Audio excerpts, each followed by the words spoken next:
Hello friends, ಇವತ್ತಿನ ಸಂಚಿಕೆಯಲ್ಲಿ ಏನಾಯಿತು ಅಂತ ನೋಡ್ಕೊಂಡು ಬರೋಣ ಬನ್ನಿ. ಮೋನ ಶಿವರಾಮೇಗೌಡರು ಮತ್ತು ಅವ್ರ ತಮ್ಮ ಗೋವಿಂದ ಇರ್ತಾರೆ. ಗೋವಿಂದ ಅವರು ಫೋನಲ್ಲಿ ಈಗ ಅಣ್ಣ ಪೂರ್ತಿಯಾಗಿ ಹುಷಾರಾಗವ್ರೆ, ಆದರೆ ಡಾಕ್ಟ್ರು ದಿನ ರೆಸ್ಟ್ ತಗೋಬೇಕು ಅಂದವ್ರೆ. ಖಂಡಿತ ಆದಷ್ಟು ಬೇಗ ನಿಮ್ಮನ್ನೆಲ್ಲ ಭೇಟಿ ಮಾಡೋಕ್ಕೆ ವ್ಯವಸ್ಥೆ ಮಾಡ್ತೀನಿ, ಆದರೆ ದಯವಿಟ್ಟು ಅಲ್ಲಿ ತನಕ ಯಾರು ನಮ್ಮ ಹಟ್ಟಿ ತನಕ ಬರೋ ತೊಂದರೆನ ತಗೊಳ್ಳೋಕ್ಕೆ ಹೋಗಬೇಡಿ ಖಂಡಿತ ಅಂತ ಕಾಲ್ ಕಟ್ ಮಾಡಿ. ಅದೇ ಅಣ್ಣ, ನಮ್ಮ ಪಕ್ಷದ ಮುಖಂಡರು, ನಿಮ್ಮ ಅಭಿಮಾನಿಗಳು ಎಲ್ಲ ನಿನ್ನನ್ನು ನೋಡಬೇಕು ಅಂತ ಒಂದೇ ಸಮನೆ ಫೋನ್ ಮಾಡ್ತವ್ರೆ ಅಂತಾರೆ ಗೋವಿಂದ ಅವ್ರ ಅಭಿಮಾನ ಆಶೀರ್ವಾದನೇ ನನಗೆ ಶ್ರೀರಕ್ಷೆ. ಆದಷ್ಟು ಬಿರ್ರನೆ ಒಂದಕ್ಕಿಂತ ಅವರನ್ನೆಲ್ಲ ಭೇಟಿ ಮಾಡಿ ಮಾತಾಡ್ಸೋಣ ಅಂತಾರೆ ಶಿವರಾಮ. ಅಣ್ಣ, ನಾನು ಪೂರ್ತಿಯಾಗಿ ಹುಷಾರಾಗಿಬಿಡು, ಅದಕ್ಕೆ ನಾನು ವ್ಯವಸ್ಥೆ ಮಾಡ್ತೀನಿ ಅಂತಾನೆ ಗೋವಿಂದ. ಈಚೆ ಭದ್ರ ಮನೆ ಮುಂದೆ ಕಾರಿಂದ ಇಳಿತಾನೆ. ಕಾಟ್ಲೇನು ಇಳಿದು ಅಣ್ಣ ತಮ್ಮ ಮಾವಯ್ಯ ಒಳಗಡೆ ಕೂತಿರ್ತಾರೆ. ನೀನು ಏನಾರ ಇಷ್ಟೊತ್ತಿಗೆ ಕುಡ್ದಿರೋದು ನೋಡಿದರೆ ಮಾವಯ್ಯ ಶಾನೆ ನೊಂದ್ಕೊಂಡ್ಬಿಡ್ತಾರೆ, ಅದಕ್ಕೆ ಅವರಿಗೆ ಗೊತ್ತಾಗದೇ ಇರೋ ಹಾಗೆ ನೋಡ್ಕೋಬೇಕು, ಗೊತ್ತಾಯ್ತಾ ಅಂತಾನೆ ಕಾಟ್ಲೆ. ಹೌದು ಕಣ್ಲ, ಅಪ್ಪಯ್ಯನಿಗೆ ಮಾತ್ರ ವಿಷಯ ಗೊತ್ತಾಗಬಾರ್ದು ಅಂತಾನೆ ಭದ್ರ. ಇರು ಅಂತ ಅವ್ನ ಶರ್ಟನ್ನೆಲ್ಲ ಸರಿ ಮಾಡಿ ಕಾಟ್ಲೆ ಕರ್ಕೊಂಡು ಬರ್ತಾನೆ. ಅವನ್ನ ನೋಡಿ ಶಿವರಾಮೇಗೌಡರು, ಮಗ ಭದ್ರ ಏನಾರ ತಿನ್ಲೇನ ಅಂತಾರೆ. ಹ್ಞೂ ಅಪ್ಪಯ್ಯ, ಆಗಲೇ ತಿಂದೆ, ನೀನು ಊಟ ಮಾಡ್ದ ಅಂತಾರೆ ಭದ್ರ. ಹ್ಞೂ ಕಣಪ್ಪ ಮಾಡಿದೆ ಅಂತಾರೆ ಶಿವರಾಮೇಗೌಡರು. ಆಗ ಈಶ್ವರಿ ಮತ್ತು ಚಿತ್ರ ಭದ್ರನ ಪಕ್ಕದಿಂದ ಬರುವಾಗ ಮೂಗನ್ನು ಮುಚ್ಕೊಂಡು ಬಂದು ನಿಂತ್ಕೋತಾರೆ. ಅಮ್ಮ, ಭದ್ರೇಗೌಡ ಫುಲ್ ಟೈಟ್ ಆಗಿಬಿಟ್ಟವನೆ ಅಂತಾಳೆ ಚಿತ್ರ. ಅವ್ನು ಕುಡ್ದು ಟೈಟ್ ಆದರೆ ತಾನೇ ನಾವು ಇವರನ್ನೆಲ್ಲ ಆಳೋಕ್ಕಾಗೋದು ಅಂತಾರೆ ಈಶ್ವರಿ. ಅದು ಸರಿ ಕೊಟ್ಲೆ, ಅಷ್ಟೊತ್ತಿನಿಂದ ಇಬ್ಬರು ಕಾಣಿಸ್ತಾನೆ ಇರಲಿಲ್ವಲ್ಲ, ಎಲ್ಲಿ ಹೋಗಿದ್ರಿ ಅಂತಾರೆ ಅಜ್ಜಿ. ಅದೇ ಅಜ್ಜಿ, ಅವ್ವ ಬಿರ್ರನೆ ವಾಸಿ ಆಗಲಿ ಅಂತ ಪೂಜೆ ಮಾಡಿಸ್ಕೊಂಡು ಬರೋಕ್ಕೆ ಊರಿನ ಗುಡಿಗೆ ಹೋಗಿದ್ವಿ ಅಂತಾನೆ ಕಾಟ್ಲಿ. ಗುಡಿಗೆ ಹೋದ್ಮೇಕೆ ವಿಭೂತಿನ ಮಂತ್ರಿಸ್ಕೊಂಡು ತರೋದಲ್ವೇ ಅಂತಾರೆ ಅಜ್ಜಿ. ತಂದಿದ್ದೀನಿ ಅಂತ ಕಾಟ್ಲೆ ಕೊಡ್ತಾನೆ. ದೇವರು ಒಳ್ಳೇದು ಮಾಡ್ಲಪ್ಪ ನನ್ನ ಮಗಂಗೆ ಅಂತ ಶಿವರಾಮೇಗೌಡರಿಗೆ ವಿಭೂತಿನ ಹಚ್ತಾರೆ ಅಜ್ಜಿ. ನಂತರ ಅದನ್ನು ಮೋನಗೂ ಹಚ್ಕೊಳ್ಳೋಕ್ಕೆ ಕೊಡ್ತಾರೆ. ನಾನು ಕೇಳೋಣ ಅಂತಿದ್ದೆ, ನೀವಿಬ್ಬರು ಹೋಗಿ ಒಳ್ಳೆ ಕೆಲಸ ಮಾಡ್ಕೊಂಡು ಬಂದಿದ್ದೀರಿ ಅಂತಾರೆ ಅಜ್ಜಿ. ಅಮ್ಮಮ್ಮ, ಊರಿಗೆ ಹೋಗಿದ್ದಕ್ಕೆ ಒಂದು ಮುಖ್ಯವಾದ ವಿಷಯ ಗೊತ್ತಾಯಿತು ಅಂತಾನೆ ಕ್ವಾಟ್ಲೆ. ಅಂಥದ್ದೇನಪ್ಪ ಮುಖ್ಯವಾದ ಸುದ್ದಿ ಅಂತಾರೆ ಅಜ್ಜಿ. ಅದು ಅತ್ತಿಗೆ ಅಮ್ಮನ ಬಗ್ಗೆ ಅಂತಾನೆ ಕ್ವಾಟ್ಲೆ, ನಮ್ಮ ಹಟ್ಟಿಗೆ ಸಂಬಂಧ ಇಲ್ಲದೆ ಇರೋರ ಬಗ್ಗೆ ಯಾಕೆ ಮಾತಾಡ್ತಿದ್ಯಾ? ಇಷ್ಟ ಇಲ್ಲದೆ ಇರೋ ಸುದ್ದಿ ಮಾತಾಡಿ ನಮ್ಮ ದೊಡ್ಡಪ್ಪಂಗೆ ಟೆನ್ಷನ್ ಕೊಡಬೇಕು ಅಂತಿದ್ಯಾ ಅಂತಾಳೆ ಚಿತ್ರ. ಹಂಗಲ್ಲ ಚಿತ್ರಕ್ಕ, ಒಳ್ಳೆ ಸುದ್ದಿ, ಅದಕ್ಕೆ ಹೇಳಿದೆ. ಅದು ಅತ್ತಿಗೆ ಅಮ್ಮ ದಿಟ್ಟವಾಗ್ಲೂ ಬಸ್ರಿಯಾಗಿದ್ದಾರಂತೆ ಅಂತಾನೆ ಕ್ವಾಟ್ಲೆ. ಏನು ಕ್ವಾಟ್ಲೆ ನೀನು ಹೇಳ್ತಿರೋದು ದಿಟ್ಟನೇನಿಲ್ಲ ಅಂತಾರೆ ಅಜ್ಜಿ. ಅತ್ತಿಗೆ ಅಮ್ಮನೇ ಬಂದು ಈ ವಿಷಯ ಹೇಳಿದರು ಅಂತಾನೆ ಕ್ವಾಟ್ಲೆ. ಅವ್ವ ತಾಯಿ ಉಕ್ಕೇರವ್ವ, ಕೊನೆಗೂ ಒಂದು ಒಳ್ಳೆ ಸುದ್ದಿನ ಕೊಡಿಸ್ಬಿಟ್ಟೆ ಅಲ್ಲವ್ವ, ಹೆಂಗೂ ಈಗಲಾದರೂ ಕಂಡುಬಿಟ್ಟಿಯಲ್ಲ ತಾಯಿ ಅಂತಾರೆ ಅಜ್ಜಿ. ಈಗ ನಾನೇನಾರ ಸುಮ್ಕಾದ್ರೆ ಇದನ್ನೇ ನೆಪ ಮಾಡಿಕೊಂಡು ಅವಳನ್ನು ಮತ್ತೆ ಹಟ್ಟಿ ಕರ್ಕೊಂಡು ಬಂದುಬಿಡ್ತಾರೆ, ಏನಾದರೂ ಮಾಡಲೇಬೇಕು ಅಂತ ಈಶ್ವರಿ ಯೋಚನೆ ಮಾಡಿ, ಏನತ್ತೆ ಒಳ್ಳೇದು ಮಾಡಿರೋದು, ಹೀಗೆ ಸುಳ್ಳೇಳಿ ಹೊಟ್ಟೆಗೆ ಬಟ್ಟೆ ಕಟ್ಕೊಂಡು ಎಲ್ಲರ ಆಸೆ ಕನಸಿಗೆ ಬೆಂಕಿ ಹಾಕಿ ಈಗ ಮತ್ತೆ ಹೊಸ ಅವತಾರ ಶುರು ಮಾಡವಳೆ. ಅದನ್ನು ಕೇಳಿ ನೀವ್ಯಾಕೆ ಅಷ್ಟೊಂದು ಖುಷಿ ಪಡ್ತೀರಾ ಲೇ ಕಾಟ್ಲೆ? ಇಲ್ಲದೆ ಇರೋದನ್ನೆಲ್ಲ ತಂದು ಹೇಳಿ ಯಾಕ್ಲ ಎಲ್ಲರ ಮನಸ್ಸನ್ನು ಹಾಳು ಮಾಡ್ತಿದ್ಯಾ ಅಂತಾರೆ ಈಶ್ವರಿ. ಇಲ್ಲ ಚಿಕ್ಕತ್ತೆ, ಅತ್ತಿಗೆ ಅಮ್ಮನೇ ಬಂದು ಹೇಳಿದ ಮೇಲೆ ಅಂತಾನೆ ಕ್ವಾಟ್ಲೆ. ಒಂದು ಕಿತ ಅವಳನ್ನು ನಂಬಿ ಮೋಸ ಹೋಗಿದ್ದು ಸಾಲದು ಅಂತ ಮತ್ತೆ ನಂಬಿ ಮೋಸ ಹೋಗ್ಬೇಕನ್ನಲ್ಲ ಅಂತಾರೆ ಈಶ್ವರಿ. ಸರಿಯಾಗಿ ಹೇಳಿದೆ ಅತ್ತಿಗೆ, ಅವಳಿಂದ ಈಗಾಗಲೇ ನಮ್ಮ ಹಟ್ಟಿಲಿ ಆಗಿರೋ ಅನಾಹುತನೇ ಸಾಕು. ತಿರ್ಗಾ ಆ ಮನೆ ಹಳ್ಳರ ಮಾತು ನಂಬಿ ಮೋಸ ಹೋಗೋದು ಬೇಡ, ಅವಳನ್ನು ತಿರ್ಗಾ ಈ ಹಟ್ಟಿಗೆ ಸೇರಿಸ್ಕೊಳ್ಳೋದು ಬೇಡ ಅಂತಾಳೆ ಸಾವಿತ್ರಿ. ಅಲ್ಲ, ಇವಾಗ ನಾನು ಏನು ಹೇಳಿದೆ ಅಂತ ನೀವಿಬ್ಬರು ಕೋಪ ಮಾಡ್ಕೋತಿದ್ದೀರಿ ಅಂತಾನೆ ಕ್ವಾಟ್ಲಿ. ಇನ್ನೇನಿಲ್ಲ, ಈ ವಿಚಾರಕ್ಕೆ ಕೋಪ ಮಾಡ್ಕೊಳ್ದೆ ಸಂತೋಷ ಪಡೋಕ್ಕಾಯ್ತದ? ಕೆಲವೊಂದು ಸೂಕ್ಷ್ಮಗಳು ನಿಮಗೆ ಅರ್ಥ ಆಗೋಕ್ಕಿಲ್ಲ. ಅವಳ ಮಾತೆ ದಿಟ ಅಂತ ನಂಬ್ಕೊಂಡು ಇಲ್ಲಿ ತನಕ ಬಂದು ಹೇಳ್ತಿದ್ಯಾ ಅಂತಾರೆ ಈಶ್ವರಿ. ಅಂದರೆ ಅಂತಾನೆ ಕ್ವಾಟ್ಲೆ. ಅಲ್ಲ ಕಣ್ಲ, 3 ತಿಂಗಳಿಂದ ಶೆಡ್ಡಲ್ಲೇ ಅವಳೆ, ಈಗ ಬಸ್ರಿ ಅಂದರೆ ಅಂತಾರೆ ಈಶ್ವರಿ. ಆಗ ಭದ್ರ ಅಲ್ಲಿಂದ ಹೋಗ್ತಾನೆ. ಈಶ್ವರಿ, ಏನು ಮಾತು ಅಂತ ಆಡ್ತಿದ್ಯಾ ನೀನು? ಜ್ಞಾನ ಇಲ್ಲ ಇದೆಯಾ ನಿನಗೆ ಅಂತಾರೆ ಗೋವಿಂದ. ನಾನೇನ್ರಿ ತಪ್ಪು ಹೇಳಿದೆ? ನೀವು ಗಂಡಸರು ಈ ವಿಚಾರದಾಗೆ ಹಿಂದೆ ಮುಂದೆ ಯೋಚನೆ ಮಾಡದೆ ನಂಬ್ಕೊಂಡು ಬಿಡ್ತೀರಿ, ಆದರೆ ನಾವು ಹೆಂಗಸರು ಹಂಗೆಲ್ಲ ಆಗೋಕ್ಕಿಲ್ಲ, ಎಲ್ಲನೂ ಯೋಚನೆ ಮಾಡೇ ಹಿಂಗೆ ಮಾತಾಡೋದು. ಈಗ ಅವಳು ಹೊಸ ನಾಟಕ ಶುರು ಮಾಡ್ತಾವಳೆ, ವಂಶದ ಕುಡಿ ಅನ್ನೋದನ್ನು ಮುಂದಿಟ್ಕೊಂಡು ಅವಳು ಹಟ್ಟಿ ಒಳಗೆ ಬರೋಕ್ಕೆ ಇಷ್ಟೆಲ್ಲ ಆಡ್ತಾವಳೆ. ಲೇ ಕಾಟ್ಲೆ, ಅವಳು ಬಂದು ಹಾಗೆ ಹೇಳಿದ್ದಕ್ಕೆ ಭದ್ರ ಏನು ಹೇಳ್ದ ಅಂತಾರೆ ಈಶ್ವರಿ. ನಿನ್ನೆ ಅಲ್ವಾ ಕೇಳ್ತಿರೋದು, ಅದೇನು ಹೇಳ್ದ ಅಂತ ಹೇಳ ಅಂತಾರೆ ಸಾವಿತ್ರಿ. ಅದು ಅಣ್ಣ ತಮ್ಮ ಕೋಪದಲ್ಲಿ ನಾವು ದೂರ ಆದಾಗಿಂದ ಸಂಸಾರನೇ ಮಾಡಿಲ್ಲ ಅಂದಮೇಕೆ ನೀನು ಬಸ್ರಾಗೋಕ್ಕೆ ಹೆಂಗೆ ಸಾಧ್ಯ? ಆಸೆ ಕನಸು ಇಟ್ಕೊಂಡು ಹಂಬಲಿಸ್ತಾ ಇದ್ದಿದ್ದು ನನ್ನ ರಕ್ತಕ್ಕೋಸ್ಕರ. ನಿನ್ನ ಹೊಟ್ಟೆಯಲ್ಲಿ ಬೆಳೀತಾ ಇರೋದು ನನ್ನ ಪಿಂಡ ಅಲ್ಲ.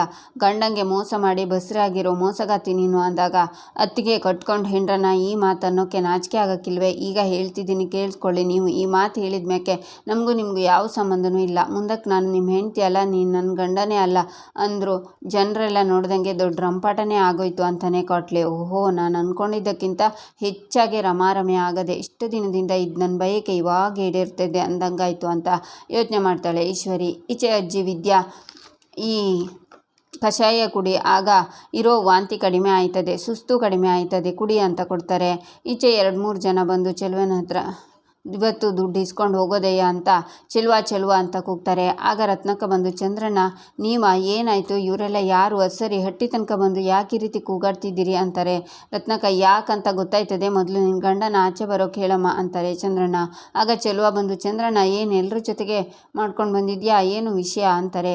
ನಮ್ಮ ಕೆಲಸ ಮಾಡಿಸ್ಕೊಡ್ತೀನಿ ಅಂತ ದುಡ್ಡು ಇಸ್ಕೊಂಡಿದ್ಯಾ, ಮಾತು ಕೊಟ್ಟಿದ್ಯೇನಯ್ಯ, ಫೋನ್ ಮಾಡಿದರೆ ಫೋನ್ ಎತ್ತದೆ ಕಳ್ಳನಂಗೆ ತಪ್ಪಿಸ್ಕೊಂಡು ಓಡಾಡ್ತಿದ್ಯಾ, ಅದಕ್ಕೆ ಹಟ್ಟಿ ತಾವ ಬಂದಿರೋದು ಅಂತಾರೆ ಒಬ್ಬರು. ಅದು ಫೋನ್ ಕೆಟ್ಟು ಹೋಗಿತ್ತು ಚಂದ್ರಣ್ಣ, ರಿಂಗ್ ಸೌಂಡ್ ಕೇಳಿಸ್ತಿರ್ಲಿಲ್ಲ, ಏನಾದರೂ ಮಾತಾಡೋಣ ಅಂದರೆ ಅಂತಾರೆ ಚೆಲುವ.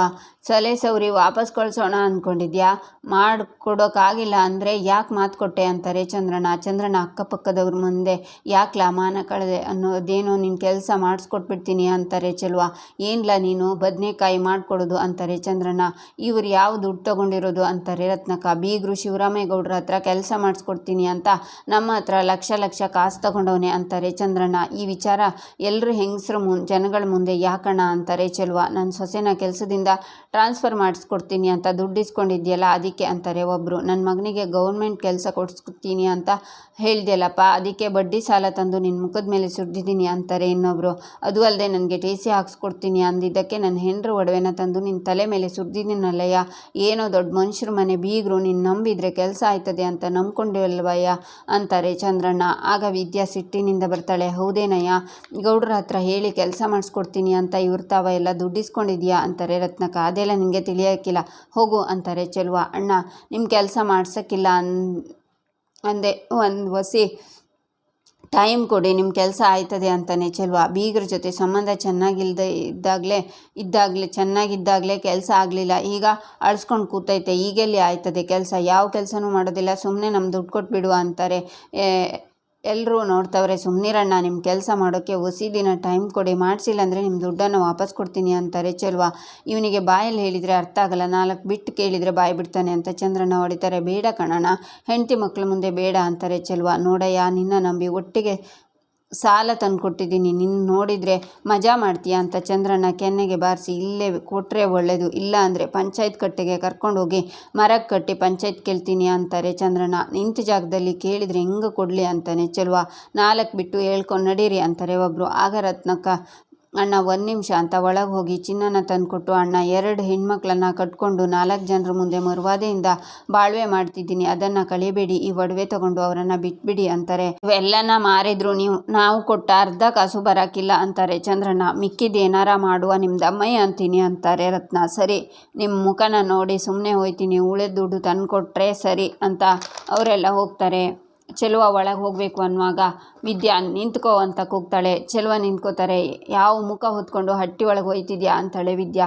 ಏನೇ ಇದ್ರೂ ಒಳಗೆ ಹೋಗಿ ಮಾತಾಡುವ ಅಂತಾರೆ ಚೆಲುವ. ಮಾತಾಡೋಕ್ಕೇನು ಉಳಿಸಿದ್ಯಾ ನೀನು, ದೇವ್ರಂತ ನಮ್ಮ ಮಾವನ ಹೆಸರೇ ಹೇಳ್ಕೊಂಡು ದುಡ್ಡು ಇಸ್ಕೊಂಡು ಮೋಸ ಮಾಡೋದಕ್ಕೆ ನಿನಗೆ ಮನಸ್ಸಾದರೂ ಹೇಗೆ ಬಂತು. ಜನಸೇವೆನೇ ಜನಾರ್ದನ ಸೇವೆ ಅಂದ್ಕೊಂಡು ತಮ್ಮ ಸ್ವಂತ ಸಂಪಾದನೆಯಲ್ಲಿ ಜನರ ಸೇವೆ ಮಾಡಿಕೊಂಡು ರಾಜಕೀಯದಲ್ಲಿ ಪ್ರಾಮಾಣಿಕ ವ್ಯಕ್ತಿ ಅಂತ ಅನ್ಸ್ಕೊಂಡಿರೋ ನಮ್ಮ ಮಾವನ ಹೆಸರಿಗೆ ಮಸಿ ಬಳಿಯೋಕ್ಕೆ ಹೊರಟಿದ್ಯಲ್ಲ, ನಿನಗೆ ಒಂಚೂರು ನಾಚಿಕೆ ಅನ್ನೋದೇ ಆಗಕ್ಕಿಲ್ವೇ. ಯಾವ ಗನಂದಾರಿ ಕೆಲಸ ಮಾಡೋದಕ್ಕೆ ಅವ್ರು ತಾವ ಎಲ್ಲ ಲಂಚ ತಗೊಂಡು ಉದ್ಧಾರ ಮಾಡೋಕೆ ಹೊರಟಿದ್ಯಾ ನೀನು. ಯಾಕಣ್ಣ ನಗ್ತಿದ್ಯಾ ನೀನು, ನಿನ್ನ ಜೊತೆಗಾರ ಅಂತ ನಗ್ತಿದ್ಯಾ. ನೋಡಪ್ಪ ನಿನ್ನ ಜೊತೆಗಾರರು ಎಂಥವ್ರು ಅಂತ. ಆ ಲಂಚ ತಗೊಂಡು ದುಡ್ಡಲ್ಲಿ ನಿನ್ನ ಮಕ್ಕಳನ್ನ ಲಕ್ಷಾಂತರ ರೂಪಾಯಿ ಸ್ಕೂಲಲ್ಲಿ ಓದಿಸ್ತಿದ್ಯಾ. ಅದಿನ್ನೂ ಬೇಡ, ನಮ್ಮ ಸಂಸಾರಕ್ಕೋಸ್ಕರ ಅವಳ ಜೀವನ ತ್ಯಾಗ ಮಾಡಿದಾಳಲ್ಲ ನಮ್ಮವ್ವ, ಅವಳನ್ನು ಒಂದಿನಾದರೂ ಚೆನ್ನಾಗಿ ಮಡಗಿದ್ಯಾ, ಇಲ್ಲ ಮೈ ತುಂಬ ಒಡವೆ ಹಾಕಿ ಮೆರೆಸಿದ್ಯಾ ಅಂತಾಳೆ ವಿದ್ಯಾ. ನಿಮ್ಮಂಥವರಿಗೆ ಹಿಂಡ್ರು ಸಂಸಾರ ಯಾಕೆ ಬೇಕು, ಕೇಳಿಸ್ಕೊಪ್ಪ, ಇದೇ ಕೊನೆ ಅಂತಾಳೆ ವಿದ್ಯಾ. ಸಾಕು ಕಣವ, ಏನೋ ತಿಳಿದೆ ಅಂತ ಚೆಲುವ ಹೇಳುವಾಗ, ಸಾಕು ನಿಲ್ಲಿಸು, ಇವತ್ತು ನಿನ್ನ ಅಪ್ಪ ಅಂತ ಕರೆಯೋಕ್ಕೆ ಅಸಹ್ಯ ಆಗ್ತಿದೆ. ಇದು ಬರೀ ನನ್ನಂಥ ಒಬ್ಬಳ ಭಾವನೆ ಅಲ್ಲ, ನಿನ್ನಂಥ